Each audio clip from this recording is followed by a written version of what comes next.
All right, welcome everybody to the second episode of Blast from the Past, our interview show where we interview former members of Congress. Today with us, we're honored to have Mr. Lincoln Davis, the former Democratic congressman from Tennessee's 4th Congressional District.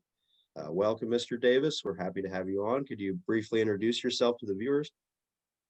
Thanks very much. I'm Lincoln Davis from Tennessee, served the 4th Congressional District of Tennessee from 2003 until 2011. 24 counties out of 95. My background is include being a farmer with an agriculture degree, also having served as mayor, state representative, state senator, and then my last term was serving in the U.S. House of Representatives. My wife and I have been married for 57 years. We have 5 wonderful grandchildren, and 2 of those that we call great-grandchildren, and they have us wrapped around their finger, the 2-year-old does. That's wonderful to hear. All right, so I guess we'll get into our first question for you. And this question is for me, and I was wondering, what encouraged you to first get into politics by running for a seat in the Tennessee State House? And on top of that, how did your service in the Tennessee legislature prepare you for the workings of Congress? Well, when you look at what causes a person to run, obviously you look at the circumstances, situations, look at our country, see that there are areas that seem to have less attention. And as a result of that, I decided as a youngster, when I was in school, I never saw myself running for public office. I really wanted to work in agriculture, and that was going to be my life. But as I became more involved in civic opportunities, basically what was called USJC's, U.S. Junior Chamber of Commerce, I saw what community involvement could do, and then ran for mayor, then ultimately ran for the state house, state senate, and then ran for the U.S. Congress in 2002. All of that kind of was not a strategy, or was not a planned strategy to run for office, but I just felt continually drawn to public service. And that's some of the reasons, those are the reasons basically that I ran for office. Thank you. Armin, do you want to ask your first question? Yeah, totally. So thank you for doing this again, Congressman Davis. Now, when I was researching your background, one of the things that came up was that you were unfortunately the victim of a voter disenfranchisement scheme a couple of years back. And so, as a victim of this voter suppression or disenfranchisement, what do you think that Democrats in the South and nationwide can do to help combat the erosion of voting rights among people? First, let me give you a history of that. In 2012, when we were going to vote in the primary in February of 2012, when we went into our voting precinct, where I first started voting in 1964, when we went to the voting precinct about 6:30 that afternoon, polls closed at 7, we were told that we were not on the list, that we were not registered voters in our home county where I was born and raised, where I attended high school, where I attended elementary school, and it was somewhat puzzling. And so both of us were not allowed to vote. We later found that they had actually transferred our registration to another county. The county voting registration did. So it was quite. It was the first time I'd ever missed voting, either in the primary or in general election, was in 2012, and so I was extremely disappointed that could have happened. I believe it was basically politics that caused that to happen, which is unfortunate. As I go back and look at how voting rights, you realize 100 years ago, women got the right to vote in this country. Tennessee was the last state to ratify that. And then as we started voting, early voting, we have now 15 days of early voting starting 20 days out from the election. Those were Democrat initiatives. When you go in to get your driver's license renewed, you're able to actually register to vote. You fill out a form saying, yes, I want to register to vote, and then the Tennessee Department of Transportation or Department of Safety will send that application to your local registrar of elections. What Democrats have done over many years has made it much easier for people to vote. After the Jim Crow laws, the literacy test that was demanded by many southern states, the poll tax that was demanded by southern states, that was all repealed in 1964 and 65, especially 65, the Voting Rights Act. And so what I've observed is that Democrats over the years have been the ones who have made it easier for people to vote.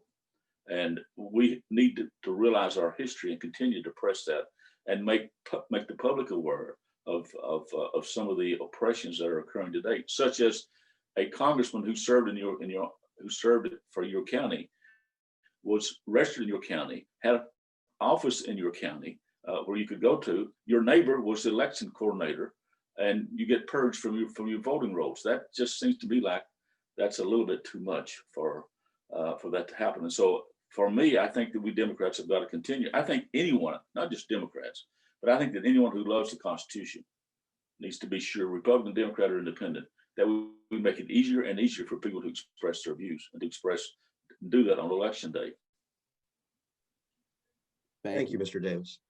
So my second question pertains to the Blue Dogs in Congress, and we talked about this a little bit yesterday on the phone because you were a congressional Blue Dog. And my question is, what do you attribute the declining number of congressional moderates in both parties to? And how do you think the Blue Dogs should continue to play an important role in setting the Democratic policy agenda? The Blue Dogs were established for a reason. They were established basically to be a voice. A lot of it was for rural America, even though we have folks from New York that are Blue Dog Democrats, from California that are Blue Dog Democrats. We're more centrist, more moderate, leaning more to the center or maybe a little bit to the right. I think what happened in 1994, 92 with the contract with America when Newt Gingrich was able to get funding to start describing their bumper sticker slogans to the American voter, that things started changing. And then in 2006, after the Democrats won a majority back from the Republicans, it was been 12 years, I started seeing in my district a lot of folks who were doing a lot of pushback. 2008, when Obama was elected, it really became very, very, it was just difficult to have a town hall meeting. And so the Tea Party became a major player in describing what how the American public started following. And as a result of that, what we started seeing is that a purity among Democrats. For instance, I remember there was a Democrat chairman who said it was okay if the Blue Dogs lost, then we would be rid of them and they could start doing the things that they always wanted to do. Well, in 2010, they lost the majority after that person made the statement in 2009, 2010. Same thing happened on the Republican side. If you're not a Trump loyalist today, if you're not a Tea Party loyalist today, you will be primaried in your primary.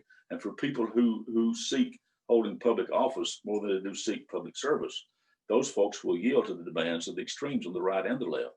And I think that's happened both in the Democrat primaries and in the primaries on the Republican side.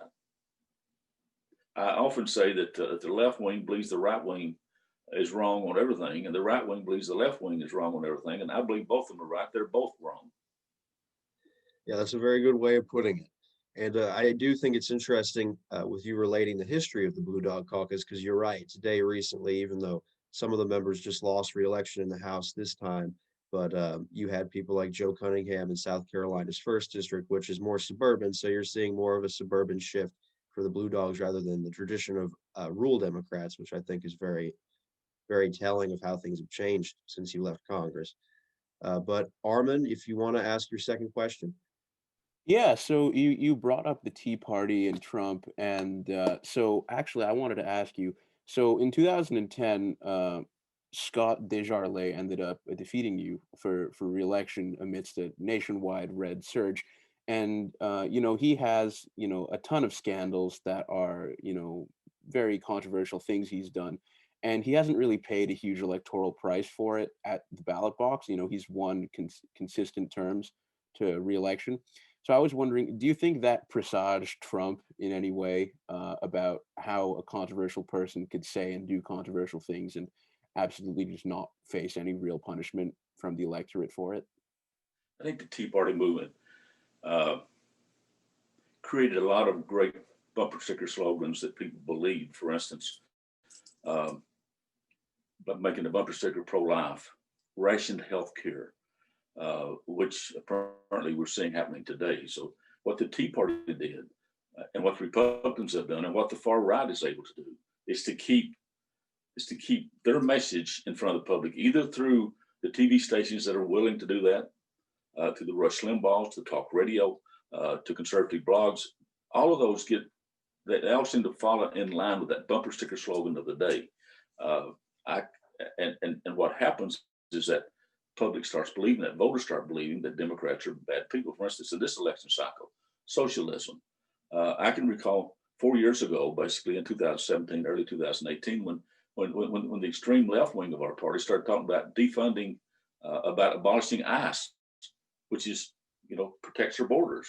And then there was this effort to say, Medicare for all, which was not something that a lot of people in the center are looking at. I, for instance, want to see everybody have availability to them healthcare. Defund the police. Democrats have been unable to actually establish a bumper sticker slogan that people will cling to and hang to. The Republicans do a better job of it, and they also have the repetitiveness over and over again. So I do believe that in 2008, in 2009, 2010, after Obama's election, we saw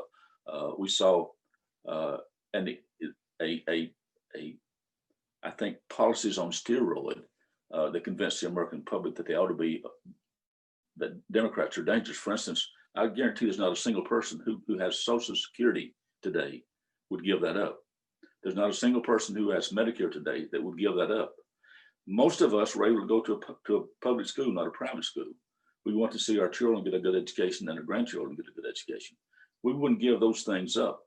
But unfortunately, what's happening is that Democrats aren't able to put in a bumper sticker slogan or have or be able to communicate with the voters of the things that are great for them. If you deal with Social Security and Medicare, you really are rationing people's health. People really are dying. And so on the abortion issue, we need to start talking more about whole life. For seniors, how do you help a young lady who maybe left home, she's in school, meets some guy, and all of a sudden she winds up pregnant? What options does she have? Maybe to go home and tell her parents, I've made a mistake, but there'll be other options. She ought to have other options other than just abortion. And we Democrats, I don't think, are doing enough to talk about whole life instead of just the life issue that Republicans have put in front of the public, saying this is the only thing you need to worry about. I'm not sure I answered that question good, but I could go on. That was No, that was good. That was perfect. Yeah, it was good. It was exactly Very good. what he was looking for. What was the point you were about to make? I'm sorry, the connection. I accidentally cut you off. I apologize.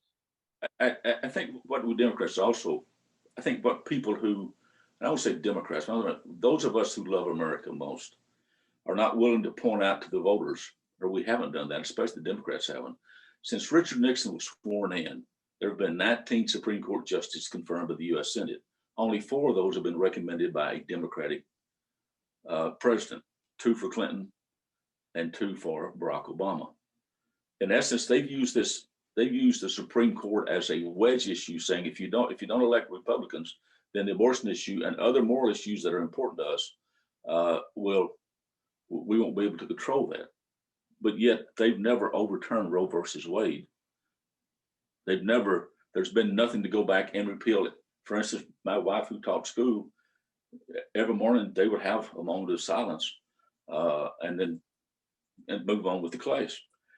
We Democrats have not been willing to get into the weeds like the Republicans have and define their lives. For instance, a Supreme Court has not reversed Roe versus Wade since 1973, and they probably won't.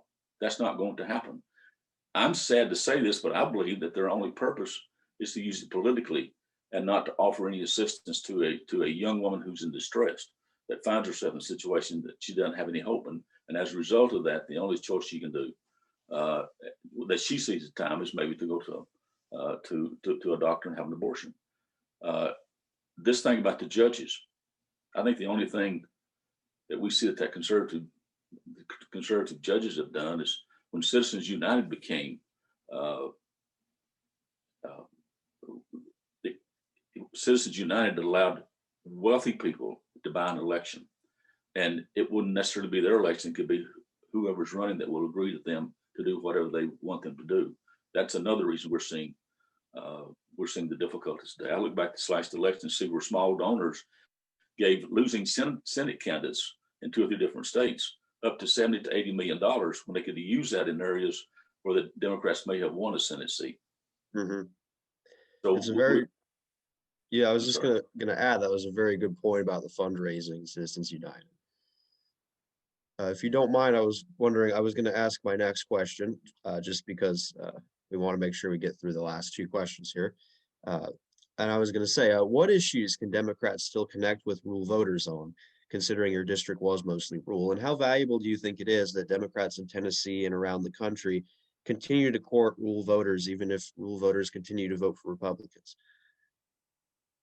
Well, first of all, when I ran in 2002, that's one of the 3 times in American history has the incumbent president's party uh, in the off-year election in his first term actually gained seats. Abraham Lincoln, Franklin D. Roosevelt, and then George Bush in 2002.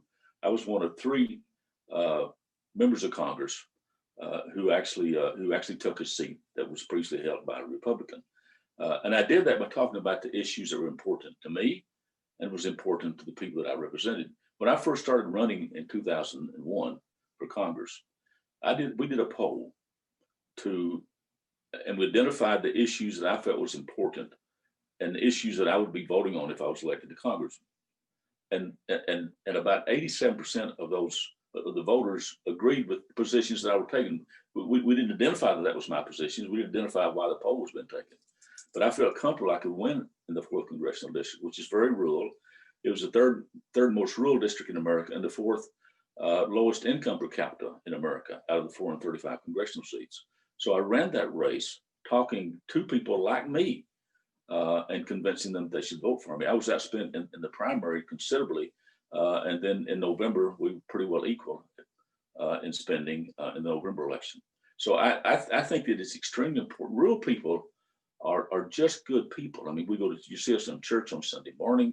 You see us going to ball games with our kids, with our children, our grandchildren. You see us helping each other if someone is sick. I mean, rural people have a tremendous amount of character about them, but unfortunately, they seem to be voting just Republican. I watched Mitch McConnell on the Senate floor on the $2,000 just yesterday on the Senate floor saying that all this $2,000 was for is so that Democrats could reward their wealthy friends. I mean, when you get to $150,000 for a family of 2, you don't get it. You don't get to $2,000.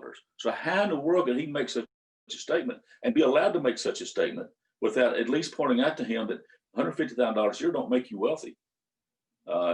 In many cases, if you look at our country, about 40% of people live in a household that earn less than $40,000 a year.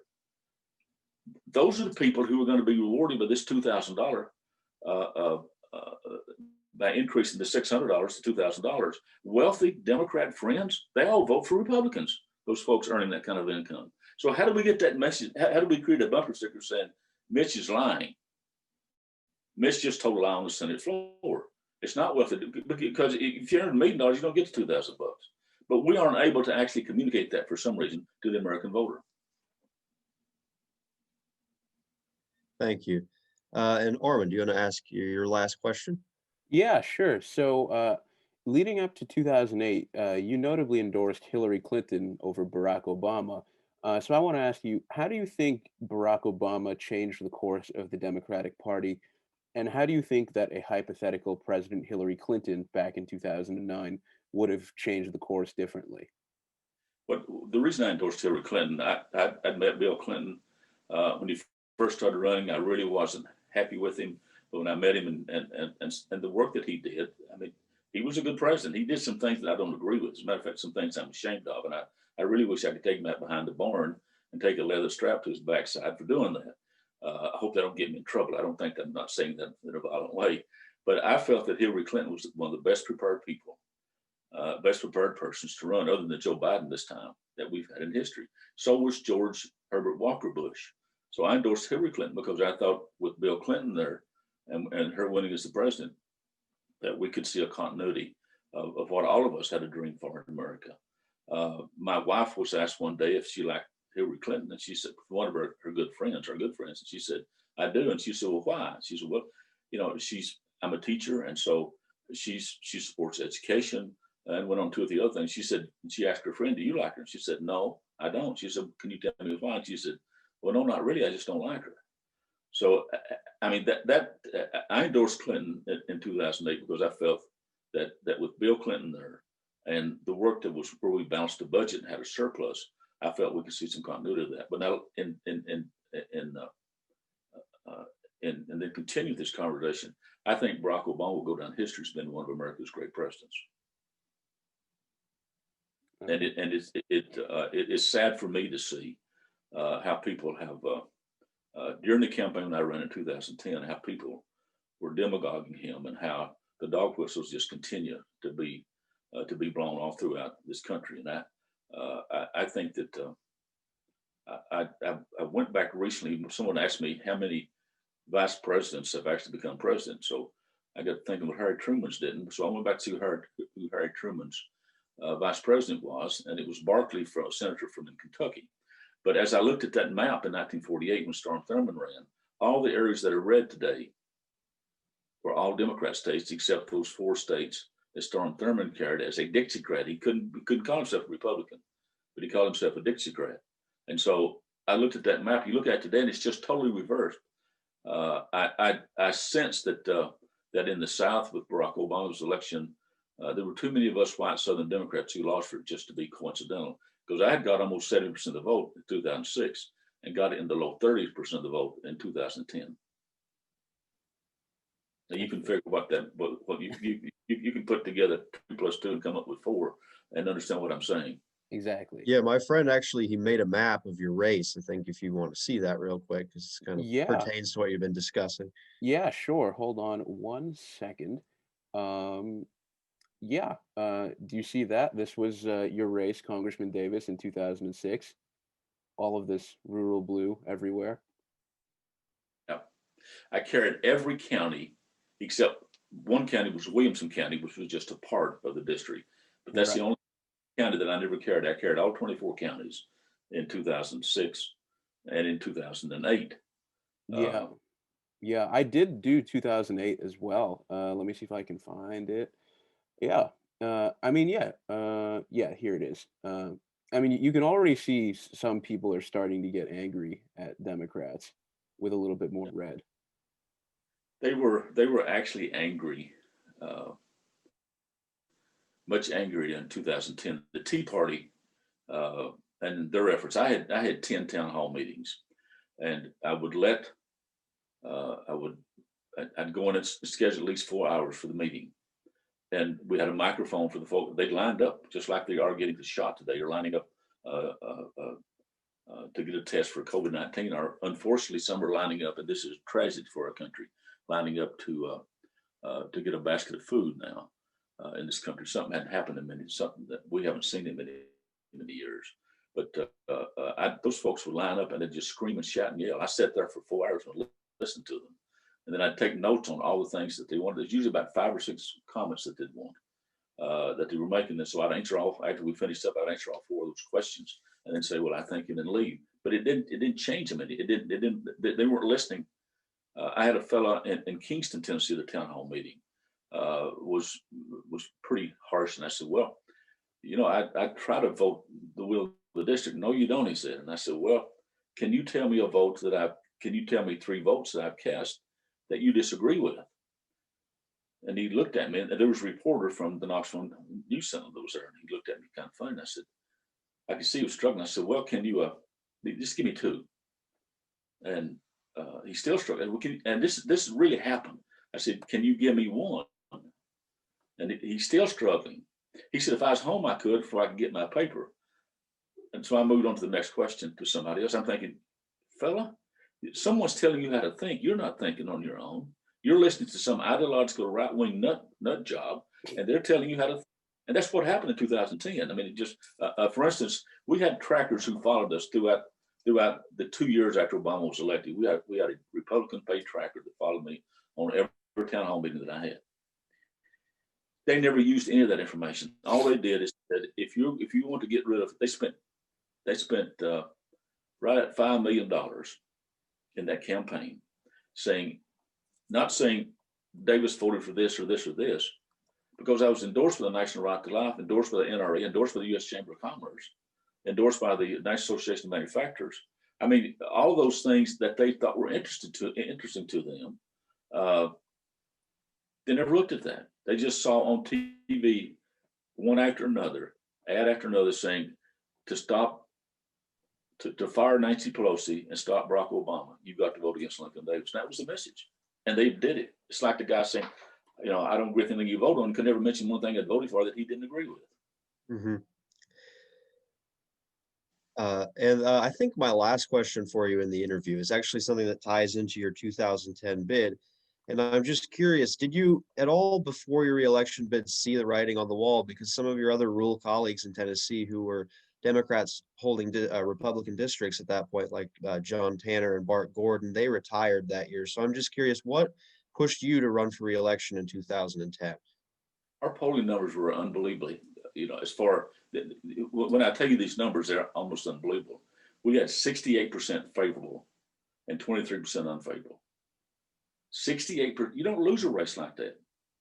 Mm-hmm. And going into the election, we kept cross-tabbing those who liked me, who agreed with what I was voting for, who agreed with my decisions. And we got to looking at those. And when you went back on the initial polling, we felt sure we were going to win because you don't lose an election like this. But as we started cross-tabbing those, we were seeing people who agreed with me and gave me a favorable rating that weren't voting for me, were undecided. And some of those were voting for the Republican candidate that they could not identify, that they didn't know. They were just voting for him because he was Republican. But we didn't see that coming up until about the last 3 or 4 weeks of the campaign, when they started spending all this money saying, you got to stop Pelosi, you got to stop Obama, and that way benefiting Lincoln Davis. And I think when Gordon and Tanner both decided not to run, their polling didn't show the same thing mine did, for instance. They didn't have, I mean, all the folks around us felt like that there's no way you lose this election, but we did. And I think what happened is that in the August primary, for a month and a half prior to that, there were 3 or 4 Republicans in each one of those congressional districts, in the 6th district and in the 8th district.